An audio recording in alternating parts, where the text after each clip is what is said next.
Fixing Nigeria's election require more than just better logistics or tighter security on election day.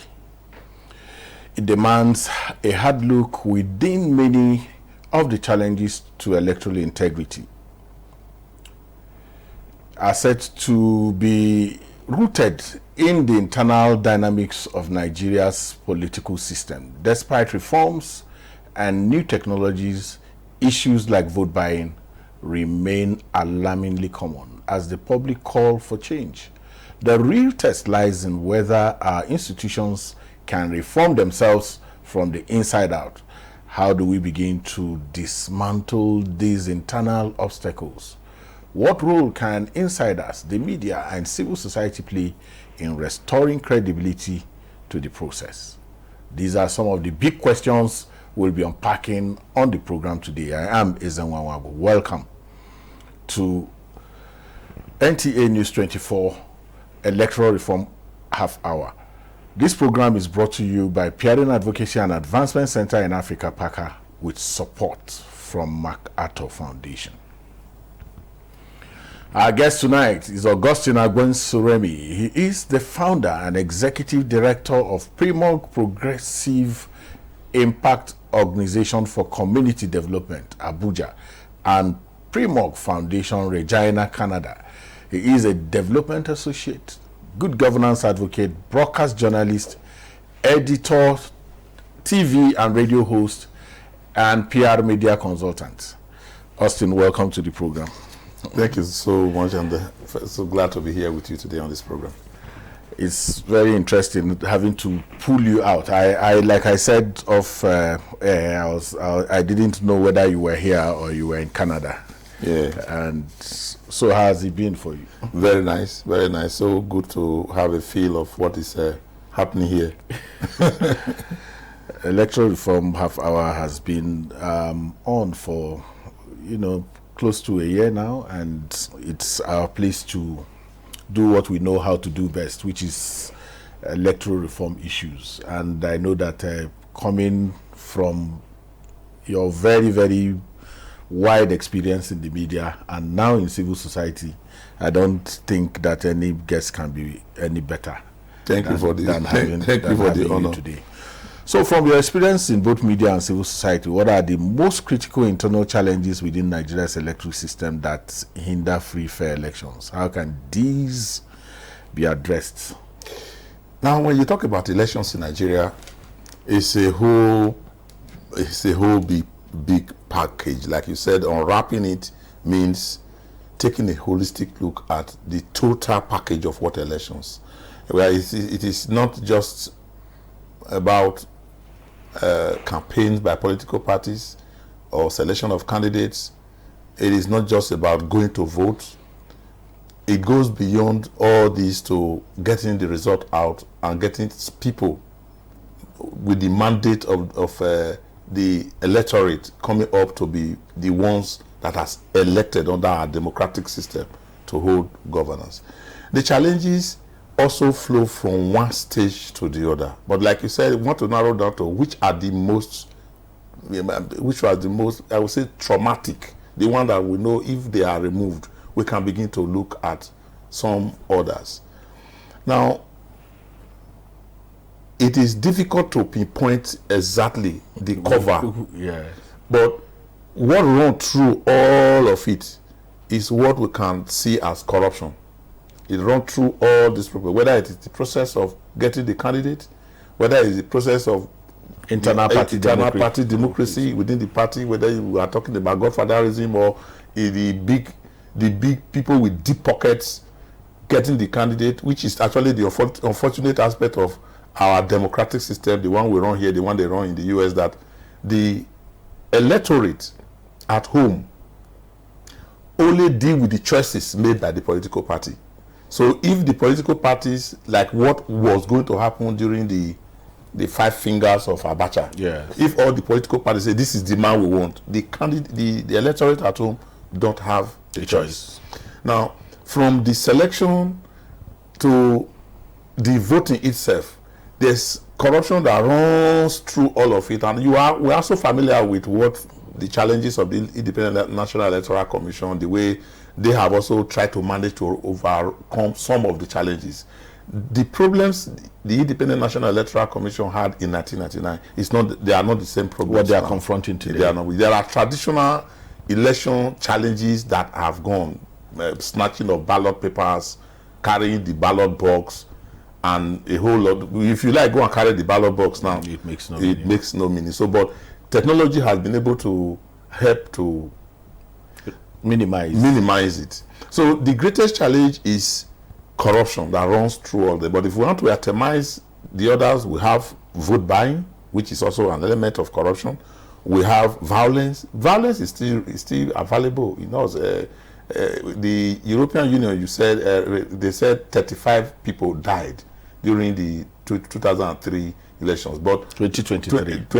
The European Union said 21, but the media here reported 35. Now, if you have 35 people that die in an election, it is frightening, because it is something that is only local here, because you can't even say it outside that during an election 4 people died. So violence is still a problem. We have the issue of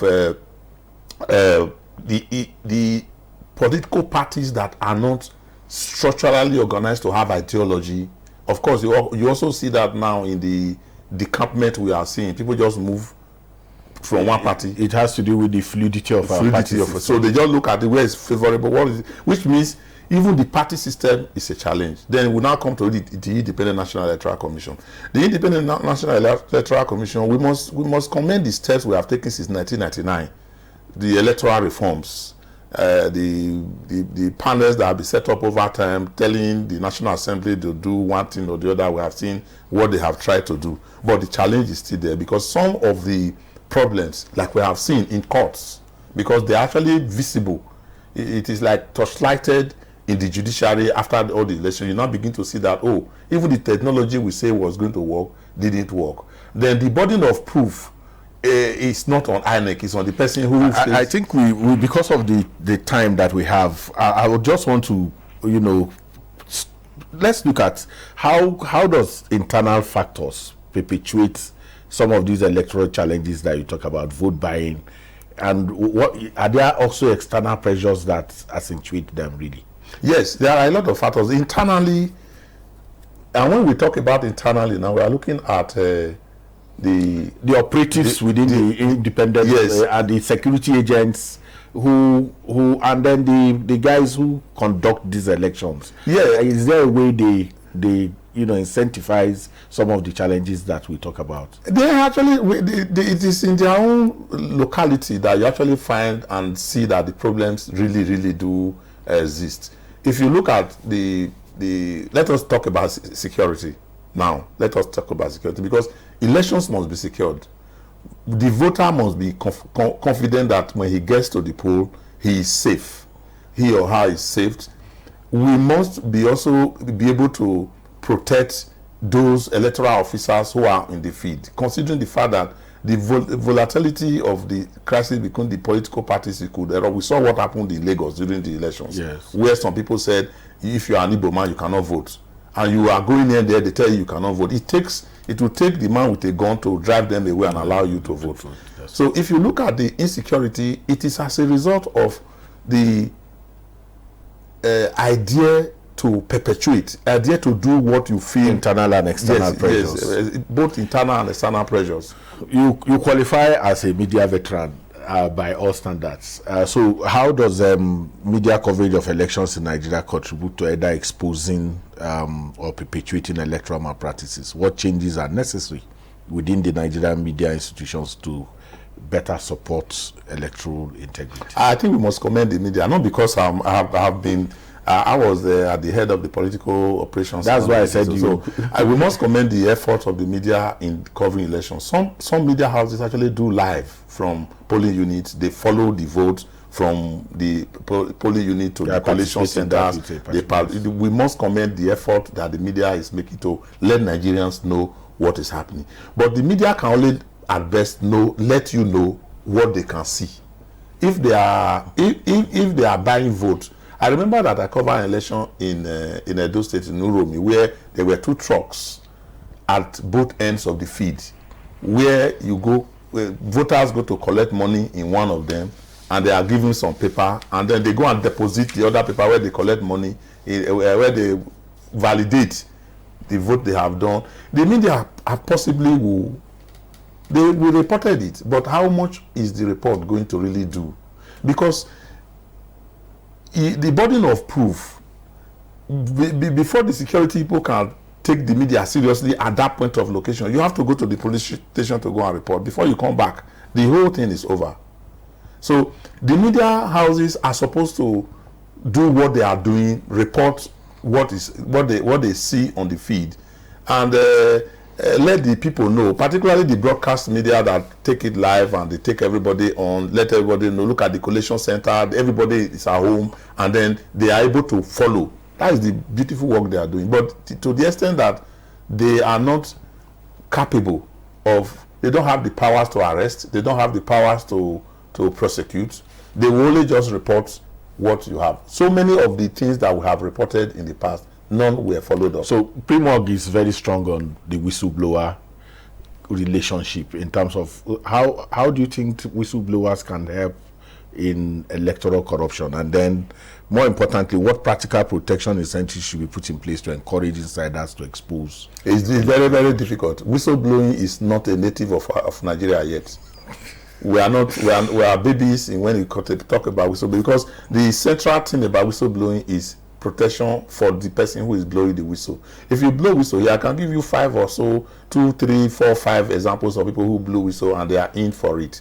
I mean, they are either sacked from their job and they don't have protection. That is why I would suggest that, from your question, that the best thing to do before we begin to get deeper into people having apathy or not even be able to tell anybody what's happening, there should be a law to protect whistleblowers. That process has been on.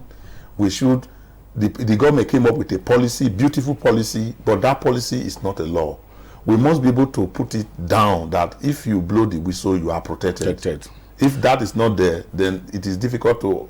So given your advocacy in advocacy for integrity in public service, what are the things that can be implemented within bodies like the Independent National Electoral Commission to, institutionalize accountability and reduce opportunities for corruption? It's difficult. That's also difficult. You see, corruption, I must say it because so that we don't color it, corruption is like pervasive in Nigeria. I mean, when you say pervasive, it permeates everywhere. Is it impossible to raise accountability? It is guardrails. No, because there are no sanctions against impunity. When people do things and they are not punished for it, it encourages people to do other people to do it or somebody to repeat it again. There are no punishments for. So what are the laws doing? What do we do? The laws, we have beautiful laws. We have beautiful laws, but they are not really there. We can go. There are no consequences. There are no consequences for some of these actions that we see all over the place. If there are consequences, people would look. There are societies. I'm not advocating for capital punishment here, but what I'm saying is that there are societies where if somebody is found to have done something wrong, the law as it is put on. It's not that we don't have laws. We have laws. Apart from the professor that has been jailed now in the past for the role he played in the past elections. But we have other, in any case, the election that was also held, the offense he committed to rig election for the deputy senate, for the senate president. We don't know whether that is the constituency. Yes. We are talking about the constituency, those who came from the constituency. There are people who benefited from the corruption that he did. You're raising the flag for law and order society. That perhaps is a no. We don't have consequences for infractions here. So we'll go on a break now. Electoral Reform Hour continues shortly. Stay with us.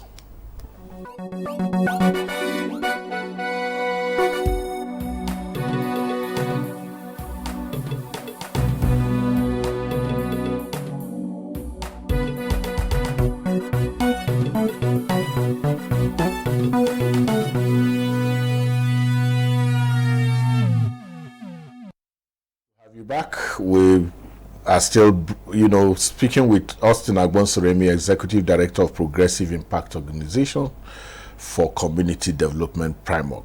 And I would come back to the fact that you were one of the most strident voices for internal party democracy. Yes. With the program you anchored for many years, the political platform. What can we do within political parties to strengthen internal party democracy? I think it's for Nigerians to go beyond the perks of office,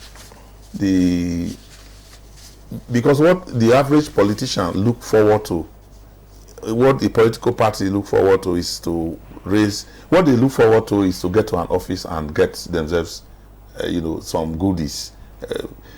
If you have a political party that has a good ideology, it's rooted in ideology, it is possible for people to buy into it and say this is what we believe in, such that no matter what happens, even if the boat capsizes, they will remain there. But one of the challenges, and I think one of those things that can strengthen political party, is for Nigerians to be interested in political parties. Currently, Nigerians are not interested in political parties. Or are made not to be interested in. I don't think they were made not to. It is just because we want the other person to do it. I want you to do it. I don't want to do it. I just say, just leave them. Because if we do not join the political parties, and we will expect the political parties to fund itself, for one big man to bring money, and then they will do the right thing, then we are wasting our time. The Nigerians must be interested in joining political parties and take part in the internal workings of the party. For instance, in your place now, it's possible that your party card is in the hand of somebody and you are not a member of that party. It's true. They buy up these cards, so you can't, even if you want the cards, you don't have access to it, except you go to that person and the person now says, okay, we can. That's what we are talking about. How if they were many enough, how many are they going to buy? For instance, how many people, even the APC we are talking about now that is running the federal government, we had PDP that ran for a very long years. Now, how many people are actually financial members of APC? Do they have a nominal role in the fund? So what happens is that when we are talking of choosing delegates, it is the old thing. Baba said, our leader have said, this is what we want. If we come to a point where you have, say, a political party has 15 million members, 10 million members, and they are going to do a congress that everybody's vote will count, all these things will fizzle out. Yes, but they brag that they have these numbers. It is only during elections that you find out that they don't. Because they say they have 60 million members. Of course, suddenly you have less than 21 million people voting throughout the whole. Yeah. Apart from that, you just raised an issue, and that is the apathy that we see, whether at the level of political party or at the general elections, where you have the last time we have 94 million people that were said to have registered. About 74 or so picked their voters card. At the end of the day, we had 29 that voted. Such that it is such a shame that the president of Nigeria, the president of the Federal Republic of Nigeria, the people that voted into the president are up to 20 million. I mean, those who voted participated in the election. No, process. They said APC won't have this vote. That this is the vote that they have. The total number of people we had all over for the presidential elections is about 29 million. So what happens to the 70-something million people that were supposed to have voted? So where are they? Do they really exist? those are some of the reasons why Electoral Reform Half Hour is on. And then you took a break when you have PRIMORG in Regina in Canada. Yes. So there are experiences that you perhaps have gleaned from how they work around issues of corruption.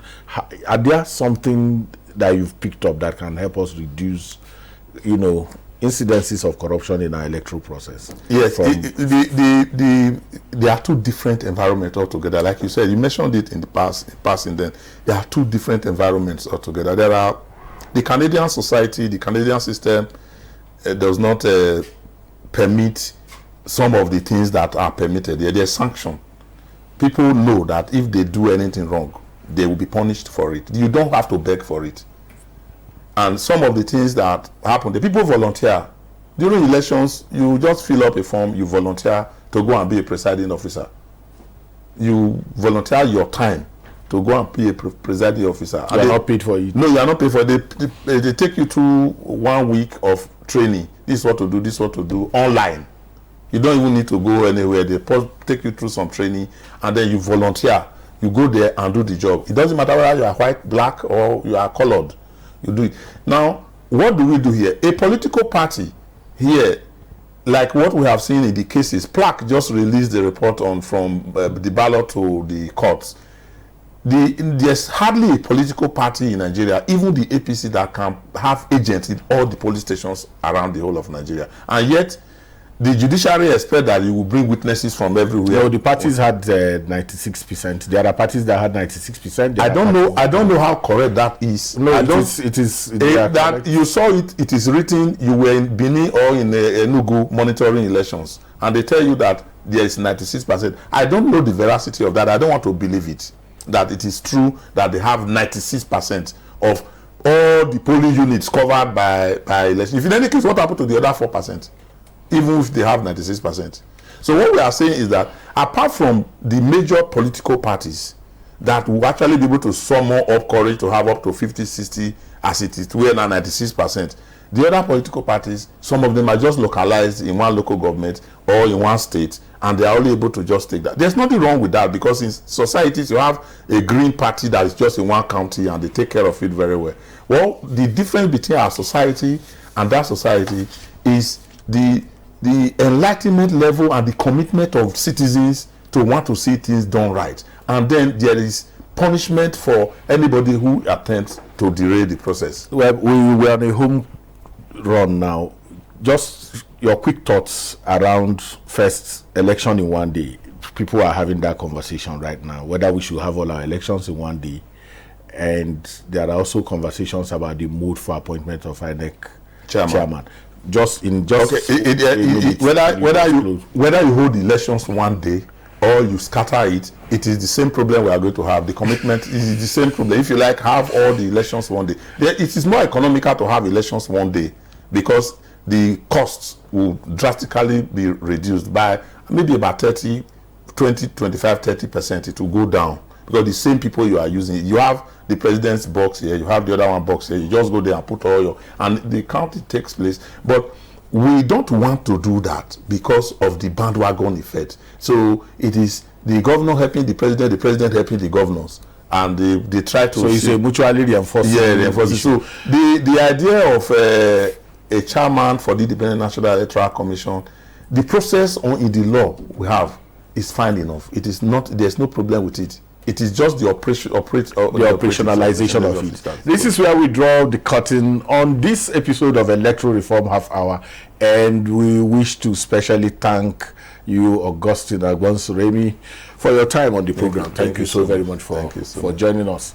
It was a great pleasure having you. Electoral Reform Half Hour is brought to you by Peering Advocacy and Advancement Center in Africa, PAACA, with sponsorship from MacArthur Foundation. We are live every Saturday from 8:30 p.m.